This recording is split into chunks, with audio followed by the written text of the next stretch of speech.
What is up, guys? It is the Sound Alchemist, and today I'm back to bring you 40 facts on the Warhammer 40k universe. Today we are diving into the Necron lore. Matter of fact, we're talking about the Star God, the Burning One. So the Catan shard of the Burning One is actually called Nyadra'Zatha, and this guy is pretty badass. Well, all Catans, in my opinion, are badass. So let's dive into his lore, which there's little snippets of its lore pretty much spread across like codices, supplements, and all that stuff. So without further ado, let's learn about the Burning One. The Catan are creatures of unimaginable might before they were shattered by the Necrons and broken into a million fragments of power.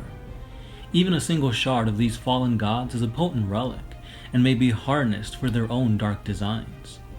Nyadra'Zatha used the shard of the Burning One when he assaulted the Tyranid swarms of Asphodex. The creature's reality-bending abilities turned the tide of the battle. Unpredictable, even in their diminished state, the Catan can be difficult for the Necrons to utilize and control. Nyadra'Zatha tempered with his Catan shard by using resonance shackles and ancient binding codes. These methods, maintained by his cryptex, both increased his control over the being and heightened the powers of the Burning One. So in that little snippet, they were talking about the God Shackle. So the God Shackle is a relic that was discovered by Nyadra'Zatha in the depths of the Star Hallows that allows him more control over the Catan shards. So on Asphodex, this allowed the Overlord and his cryptex to boost the power of the Burning One, rather than relying on its innate rage alone. The only drawback of using such a device is that the tighter the leash is placed around the Catan, the more likely that the creature is to rebel against it. So this goes to show you that even the immense powers of these once star gods can be tamed and kind of pointed in the direction that you need it to be done. But like they said, one of the downfalls is that eventually these god shackles or these scarab gauntlets that they were using on the Burning One could malfunction and end up making the freaking Catan turn against the Necrons themselves. So it'll help, but there's a drawback to it. So let's continue on with more lore on the Burning One. So legend states that during the War in Heaven, the Catan, known as Nyadra'Zatha, the Burning One, had long desired to carry his Eldritch flames into the Webway and beyond. He enabled the Necrons to gain access to this dimension, showing the Necrons how to breach its boundaries. And through a series of living stone portals known as the Dolmen Gates, the Necrons were finally able to turn the Old Ones' greatest weapon against them. As a race bereft of psychers, the Necrons were incapable of warp travel, and without access to the Webway, they would have been forced to rely once more on the slow-voyaging stasis ships, dooming them to isolation within the galaxy. But again, thanks to the Burning One showing them this, they were able to defeat the Old Ones and win the War in Heaven. And during everybody's favorite story, where the Blood Angels and the Necrons held hands and fought the Tyranids, the Burning One was unleashed. So here's a little snippet during that battle. Those Blood Angels closest to the Digestion Lake thought that Dante must have ordered an orbital strike when they saw fire descending from the sky. As it neared, it was not a missile that they beheld, but the shape of a flame-wraithed god. Nyadra'Zatha, the Burning One, fell from the sky like a meteor.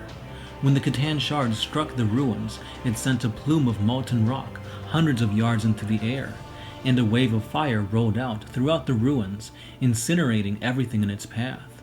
Hundreds of weapon beasts were blasted into ashen shadows in that single instant. The Bio-Titan turned its beady eyes upon the newcomer and launched a withering salvo of bio-shells. The Catan barely seemed to react as the ordnance burst and burned upon the coruscating halo of fire. Flesh and fire rampaged across the ruins, the staggering strength of the Bio-Titan pitted against the reality-bending will of the Catan shard. Then, with a final mournful hiss, the Hierophant pitched forward into the rubble. As it tried to rise, the Catan shard thrust a burning hand into its cracked and dripping carapace. Steam began to pour from the creature's wounds as the star god released the heat of 20 suns and cooked the Bio-Titan from within. And the last instance of the Burning One that I'm aware of was during the Battle of Midgardia, which pitted the Space Wolves and the Necrons against each other. So let's begin with that lore. The affair began when the fleet of Trazian the Infinite appeared over the Fenris system in the world of Midgardia. Trazian had come seeking a Catan shard of the Burning One. Logan Grimnar and his great company were present on nearby Fenris itself, and they quickly responded to this incursion. As Grimnar's fleet set course towards Midgardia, the Necrons were already landing on this heavily fortified planet.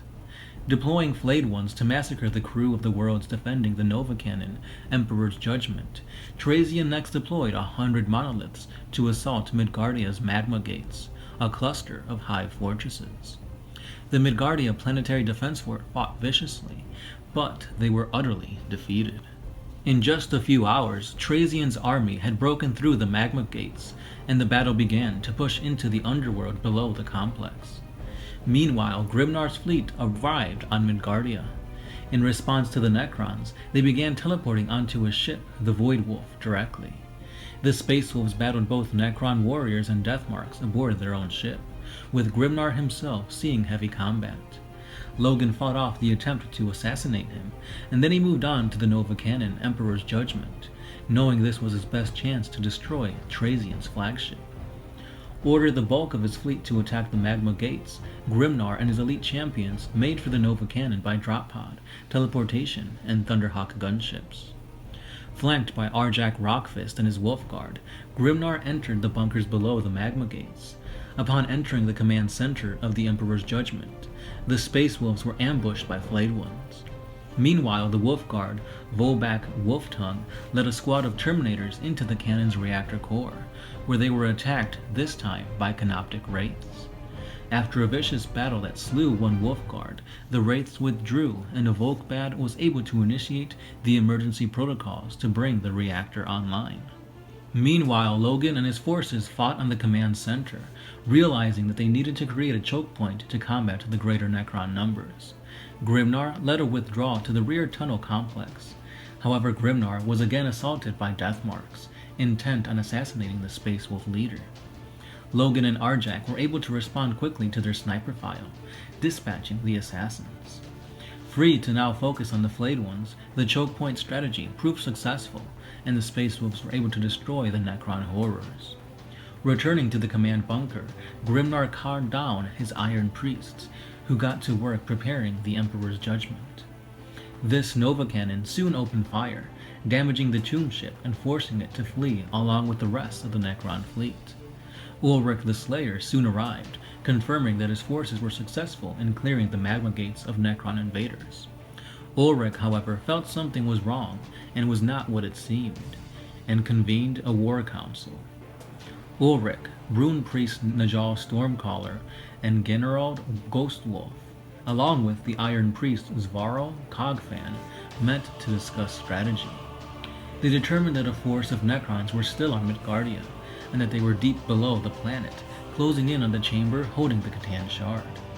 Ulrich proposed that he lead a small elite group of warriors through the warp to counterattack the Necrons.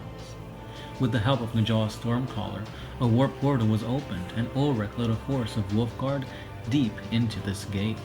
Immediately meeting the Necrons in battle, Najal assaulted Trazian and his Lich Guard directly with a Psychic Storm.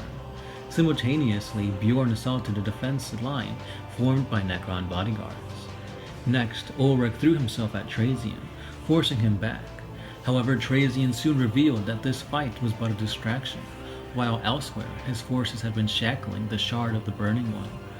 Activating its containment systems, the Catan shard emerged at Trazian's command.